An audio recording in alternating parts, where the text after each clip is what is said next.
જંત્રી આધારિત નહીં, પરંતુ જમીનના પ્રવર્તમાન ભાવ એટલે કે માર્કેટ રેટ એના બમણા ચૂકવવાનો ખેડૂત હિતલક્ષી નિર્ણય એ સૌપ્રથમવાર ગુજરાત રાજ્યમાં રાજ્યની ભાજપની સરકારે લીધો છે.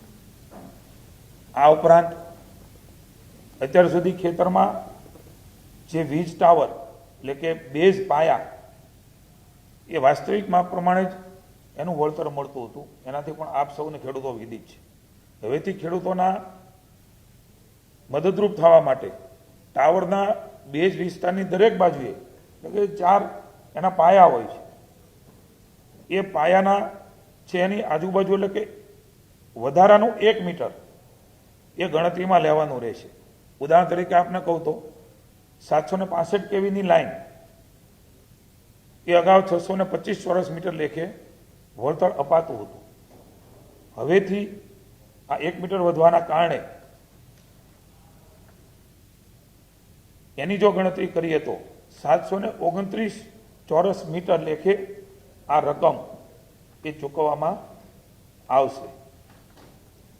અગાઉ જમીન માલિકોના વળતર અંગે ફાઉન્ડેશન તબક્કે 40%, ઇરેક્શન વખતે 40% તથા વાયર લગાડ્યા બાદ 20% રકમ મુજબની ચૂકવણી થતી હતી. તેના બદલે જમીન માલિકોને એક સાથે અગાઉથી જ વળતર ચૂકવવાનું રાજ્ય સરકારે નિર્ધારિત કર્યું છે. આ બહુ મહત્વપૂર્ણ નિર્ણય એ ખેડૂતોની લાગણી હતી અને ક્યાંક ક્યાંક કંઈ વાદ વિવાદ સંભવ હતો એને ધર્મોમાંથી નિરાકરણ કરવાનો પણ પ્રયાસ એ રાજ્યની સરકારે કર્યો છે.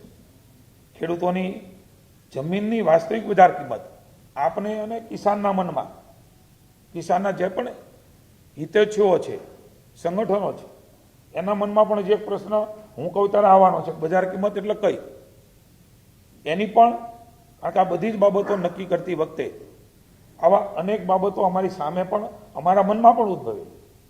માની ઋષિભાઈએ, માની હર્ષભાઈએ ખૂબ ઊંડાણપૂર્વક એની ચર્ચાઓ કરી અને પછી જે પ્રકારે નક્કી કરવામાં આવ્યું છે એ પ્રમાણેની પારદર્શકતા કેવી રીતે હોઈ શકે.